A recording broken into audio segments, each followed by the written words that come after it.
Hi and welcome to Access Chat. I'm really pleased that we've got Alistair Duggan with us today. Alistair is the Head of Accessibility for Government Digital Service, which is the arm of the UK Civil Service, which is looking at how to deliver digital services. It goes across government, and Alistair has a huge job of teaching and ensuring accessibility across all of these various areas of digital government services online. So, Alistair, I'm delighted that you've agreed to come and talk to us today. I know we've chatted offline, but it's really great to have you as a guest. So, thank you very much for joining us. And can you tell us a bit about your life prior to GDS, and then that moment, that transition into and what it's meant for you? Okay, yep. So my background's a front-end developer. So I was a front-end developer at the BBC for about 11 years. So before that, I did a master's in interactive multimedia. So during that, I did things like human-computer interaction and user-centered design. So I guess that's kind of what got me first thinking about the interaction part of using websites and things. So then when I joined the BBC, they were pretty big into accessibility, so I kind of learnt my trade as a front-end developer at the BBC and was surrounded by lots of good people doing good accessibility work, and there was like a culture of accessibility there, and the stuff that you built had to be accessible, so that's kind of how I kind of learnt my accessibility. And I think having done the human-computer interaction and user-centered design, and then being immersed in a world of writing code, that was kind of, accessibility was almost my connection back to being responsible for the user experience. I think also having a stutter as a child, that kind of made me very empathetic to kind of making sure that you build things in such a way that work for as many people, that work for as many people as possible. So whilst I was at the BBC, I guess the position that really got me working on accessibility was as the front-end developer for these Olympics. So that was a pretty huge project, and right from the start of that, somebody really high up in the organisation kind of said, this thing needs to be accessible. So I kind of stepped up and took on the role of accessibility champion. I kind of thought I knew a lot about accessibility, but when you kind of then become more responsible for it, you realise how little you know. So I had a really big learning curve of kind of trying to get my head around as much as possible, and then trying to work out how to enable all the other developers and all the other teams kind of contributing to the Olympics, how to help them make things accessible. So a large part of that was kind of building a community and sharing best practice and those kind of things. After the Olympics, I was then I worked on BBC Weather, and during that time, BBC Weather decided to build an app. So I also had to get my head around accessibility for its Android applications and for its iOS.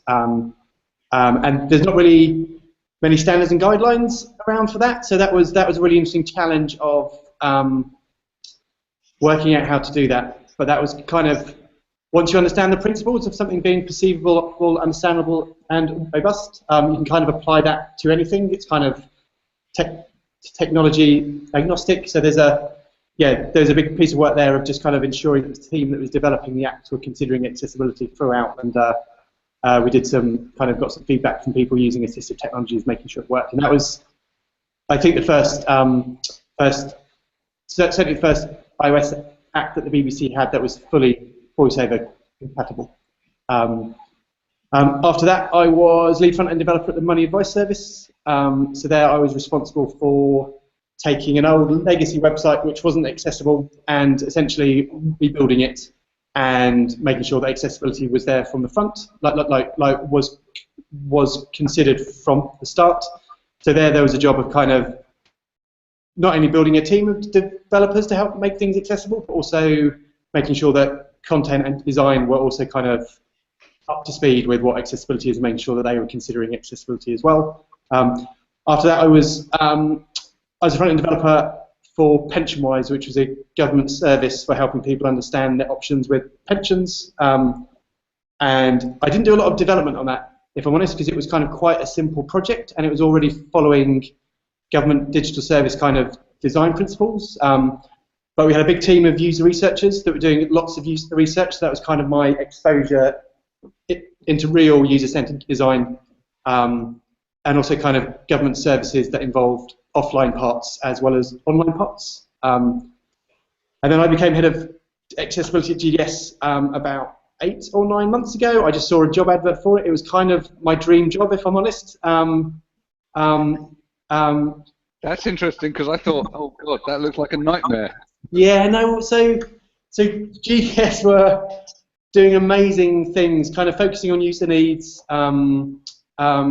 being really open about how they approach things, kind of sharing their journey for kind of digital transformation. They were getting a lot of kind of respect from across the UK and outside of the UK, so it was kind of, if there's anywhere that's going to do accessibility right, it's going to be there, and if there's anywhere that you can really make a difference and where people kind of pay attention, I think it's probably GDS. So that was why it was kind of my dream job.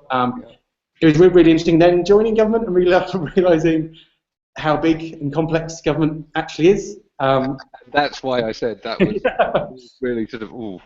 So yeah. I think that yeah, absolutely. I think it's a huge job. So I'm really pleased to have you on, because delivering government services is not trivial.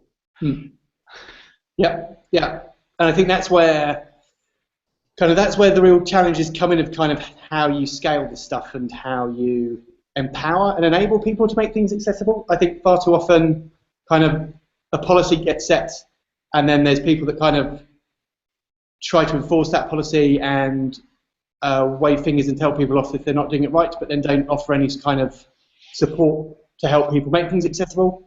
And that's when accessibility becomes a real challenge, when you've got people that are struggling and they're not getting any help. And yeah, that's when people potentially disengage or see it as a burden. So I guess my goal is to kind of to get people excited about accessibility, to kind of build a support network to provide things that help people make things accessible, rather than just being somebody else that's kind of criticising people for not doing things in an accessible way. And I think I've probably got quite a unique insight, having been a developer that's worked on teams that are trying to make things accessible. I kind of understand how hard it is, and also understand that it's not just up to developers to make things accessible. Developers have a huge responsibility, but they can't make bad content accessible. They can't make bad designs accessible. They're not necessarily in control of the time that they have to work on accessibility. I know how low people's accessibility knowledge is in the web delivery community. So yeah, so I think I've probably got a different approach to accessibility than what some other people might have if they came into this role. Okay, so I've got a little question, and I know Deborah has got one, and Antonio's also got one. So, do you have a team of people beavering away on accessibility, or are you flying solo at the moment and doing all of this work yourself? So I have started to build a team. So there's currently a team of about 6 of us. So we have, so I work with Amy Watson, who is kind of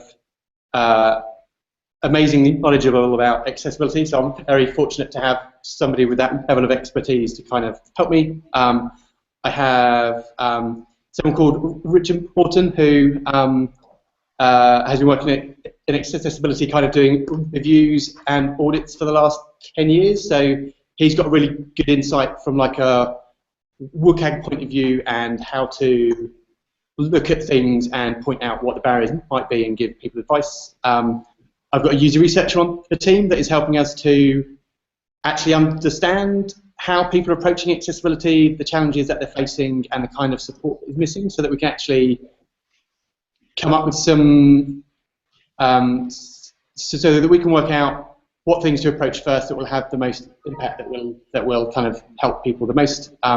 We have a front-end developer on the team that can help us kind of provide accessible implementations of things. We have a interaction designer on the team. We're looking to get a content designer. We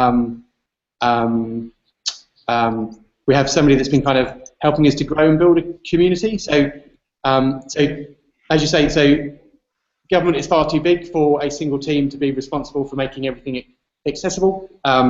So one of our approaches has been to kind of build a community that can kind of help support those people that are trying to make things accessible. So we opened up a Google group probably about 2 or 3 months ago now. Started by inviting people to.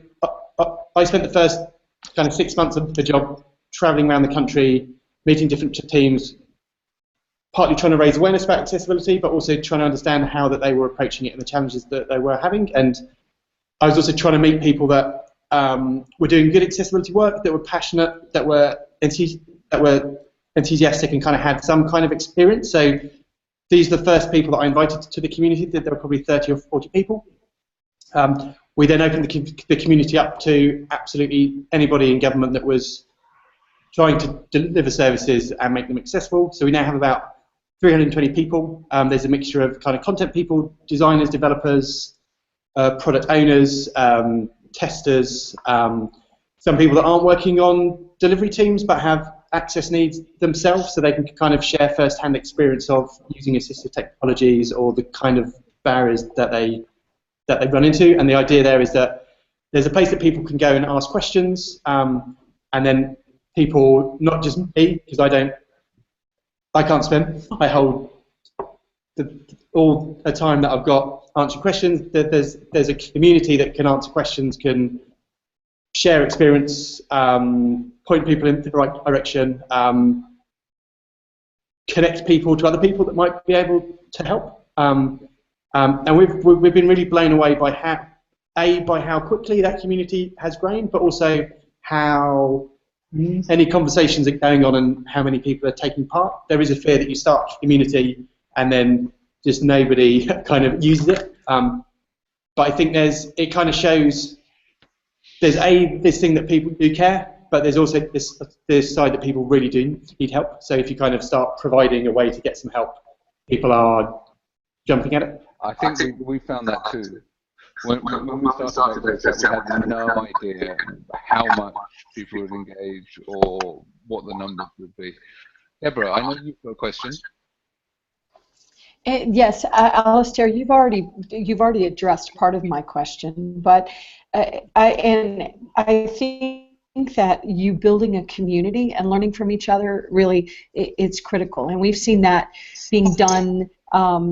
Sometimes successfully, sometimes not successfully at the United States government, but more and more as they build communities and share with each others and don't try to recreate it in every single agency in the United States government, we're actually starting to see some successes. And so I wonder what advice you have for other governments of how do we blend ICT accessibility into all of the processes, really trying to make it just part of the government's DNA, just like the government's going to obviously try to make sure that their data is private and secure and all the other things that they do, and in the best do the right thing by the citizens that they're taking care of. But I believe you've already started answering that, but I didn't know if you wanted to add in a little bit more to that. So I think one of the really good things that GDS has done is it has some core design principles, and one of those design principles is this is for everyone. So in some ways we don't have to kind of sell accessibility. It's kind of part of the core of what we're trying to do, and as soon as people kind of know that that's when they're going to be building government things, when there's just this, when they know it just has to be accessible, and when you've also got, so if people know that they're also going to be, that someone's going to check if things are accessible, you have kind of you have buy-in from both sides. So I think, yeah, I think so. One of the biggest challenges that I've faced is kind of raising awareness, because people sometimes get upset that people aren't making things accessible, and it's not normally because people don't want to make something accessible. It's normally that they have no idea that what they're doing may be introducing a barrier for somebody. So a massive part is just that raising awareness bit.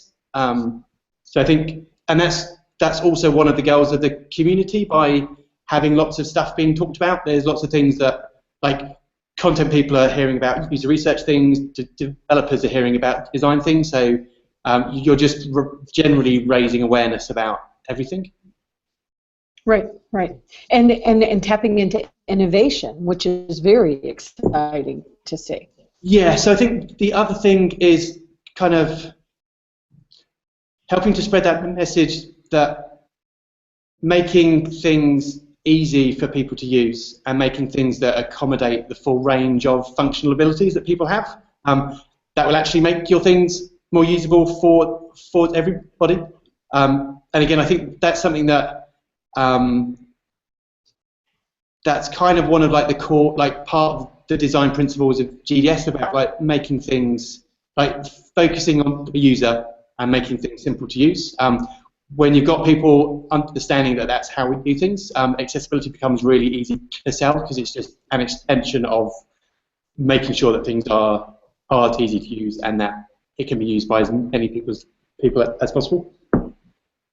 Excellent. Antonio, I know you've got a question. Yes, no, we know, no, we over the last, interviews, we have guests from different from the public and private sector, and something is clear that, if I'm consuming information, news, or if I want to have access to my bank, I can always opt in and opt out, and choose the one that works for me. Yeah. But in relation with government, a citizen doesn't have that choice. Yeah. So, it's then, or if it's accessible, you are allowing them to interact in a way they can have a good experience and they can see value. So my question is more in the sense is, how do you see your responsibility in your relation with the citizen, and also in relation to somehow putting yourself in a position that also helps business to understand the importance of accessibility, because in fact government is also trying to lead in this sector. I think, yeah, you've absolutely hit the nail on the head, which is kind of government services have to be accessible to everybody, and that's another reason why you kind of potentially get buy-in from people, because if you are working in government and you're trying to make good public services, then you should just be trying to make it work for as many people as possible. I think kind of what my hope is with GDS is that by helping almost set an example of what accessibility looks like, and helping share best practice and establishing best practice, and by publishing those in the open, then hopefully that can kind of spread and raise the bar elsewhere as well. I think at the moment there's far too many kind of there are silos of expertise, and that stuff's not made available enough. So people, even when people want to make something accessible, it's actually really hard to get the right resources or know what you actually have to do. So I think that's something that that government can do, because if we're working out how to make things accessible, we can share that knowledge so that other people can benefit from the hard work that we do to try to make it easy. Yeah, I think that's a great point. I know that you publish stuff publicly, it's all in the public domain, which is fantastic. I think it would be great to see sort of accessibility courses in the public domain and stuff like that for everyone to engage in. I'm not that I'm trying to add up to your workload. So I've got a question around development, and it's slightly geeky in that I know that GDS works in agile way. So how have you found injecting WCAG and web accessibility into something that, which had a tendency to be slightly waterfall, in that you'd plan to be accessible, then you test it, and so on. How have you found that you've been able to bring accessibility into agile development? Well, so I think that's still one of the challenges to do, because I think accessibility is still often kind of seen as the thing that you do at the end, and we all know that when you leave things till the end, it will always be more difficult, more expensive to fix, and quite often you're kind of, when you're reacting to a problem and just fixing it, you're not in a position to improve the design. You're just in a position to fix the thing that you've implemented. So I think it kind of goes. So there's the whole kind of incorporating it into Agile, which might be during your sprint, making sure that the feature that you're working on has accessibility considered as part of that feature, and can't be considered done until the accessibility part has been done. But again, like, one of the challenges there is like, when you've got so many teams that are doing things, how do you scale that? Because where are all the experts that are confirming that the thing is accessible? So you've kind of got to kind of raise, like, people will only find, like, if people are looking at things themselves, they will only find the accessibility barriers that they know about. So there's this thing of kind of, how do you scale it? I think one of the things that we do is, as well as working in an agile way where you're kind of working in 2-week sprints, we have a further thing where when somebody's working on a service, which may be from 2 to 8 weeks, and the idea of the discovery period is, rather than writing a set of requirements about how you're going to build the thing, is to actually explore and understand what the thing is that you want to build. Okay. The next bit is kind of the alpha stage, where you start to prototype things and start to put things in front of people and get feedback on if your solutions might solve the problem that you think you need to solve. And the idea is that, well, once you've been through the discovery and the alpha, you've got a much better idea of what the problem space is. And then when you go to beta, you can kind of start designing and building something that is based on knowledge that will help you meet user needs. So one of the things I think that's really important is to kind of get people considering access needs right from the start. Far too often, kind of people design and build something, and then the accessibility bit is the evaluation bit at the end. And if that's the first time you've considered accessibility, you're absolutely going to have lots of issues that you're going to need to fix. And there's nothing more demotivating for a team that thinks they're about to go live with something to get this big kind of report that says all of the stuff that they need to fix. And that's kind of when accessibility becomes seen as a burden. And but if we can get people to be considering things right from the start, things just become much easier, and it also means that it can inform the design. So you actually make something that's much better for everybody, rather than just kind of firefighting the barriers at the end. And if I'm honest, so that is one of the challenges of kind of how do you ensure that all teams across government are working in that kind of way. So what we do have at GDS is, to get from the alpha stage to the beta stage, you have to have a service assessment where you are kind of interviewed by a panel to understand the approach that you're making and what the service is for and all those sorts of things. And there's also a service assessment before something goes in front of the public. So there's an opportunity there for us to speak to teams to find out not only just about accessibility, but there will be some accessibility questions there. And if we identify that teams aren't doing enough about accessibility, we can kind of tell them to spend more time doing it, or kind of go back and fix it. But again, there is that whole thing that you need to have all the support in place, because if you are failing every single project for not being accessible, but you're not showing people what good looks like and helping them achieve it, you're just going to have more and more people that are resenting accessibility because it's a thing that's preventing them from going live. So yeah, so that's where one of the challenges is, and I think that's where the focus needs to be on, is kind of how to help people understand what making something accessible involves and how they actually go about doing it, rather than just being the people that point out it's not accessible and telling them to go and work out and fix it themselves.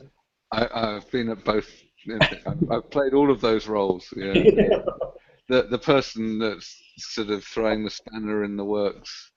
Yeah. But also, if I spend a lot of time, like you do, talking about the topic, and I think it's really important that we continue to share information and know-how, and also confidence as well, because a lot of it is about confidence and going right the way back to what you said at the beginning. The more you get involved, the more you realize how little you know.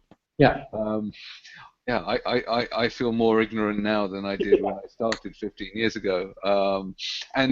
But at the same time, I'm more confident to deal with that ignorance and know that it's a constant learning process. Yeah. And I want to share that confidence that people ought not to be afraid of getting involved with accessibility. Yeah. Part of the rationale why we started Access Chat, we want to bring together, like you have within GDS, a community of people that can share enthusiasm and knowledge and problems and ways of solving them to try and help make this something that's much more sort of commonplace and normal. Yeah, because I think there's you can't ignore the human factor that lots of people don't know about as much about accessibility as what they would perhaps be expected to in their role. And I think there is a thing where sometimes people don't want to expose their lack of knowledge, and it can be easier to ignore accessibility than to admit, I really don't know what I'm doing, can somebody help me? Because if somebody's in a job and kind of say, I don't know how to do something, that's and I think that's why raising awareness and bringing the barrier down, so we make it as easy as possible for people, you're going to get more people engaging and just doing it. Because lots of people don't even know where to start. No, I think that there's a real genuine need. That absolutely people need basic info. I think there are a couple of pieces that I've always found very helpful to point people to. One of which is the book WCAG, which just really, by Luke McGrath, which actually explains how to meet the criteria in really, really simple terms, because I think that people find the standards quite scary. And like you say, no one likes to admit that they're not able to do something that you would assume should be part of their job. Yeah. The reality is probably the guy next to them and the guy further down the table and several guys further across also don't know how to do it, and are also sitting there trying to keep it quiet. So we need to have that sort of honesty and openness and accept that we are where we are. People don't really have the kind of level of accessibility that we would like. Yeah. And then we can start to do something about it. Yeah. So I think that's one of the other approaches at GDS, is that so you can't teach everybody everything, but if you've got accessibility kind of built into the design patterns or the building blocks. So one of the good things that we've got on gov.uk is that there is kind of a consistent look and feel and user experience, and we have design patterns emerging for how certain parts of the interface, if you're trying to do certain things, should look and behave. By making those things consistent and by telling people that they have to use them, if we build accessibility into them, they kind of get accessibility for free. So that's probably an easier way to approach accessibility than trying to teach everybody and expect them to implement it themselves.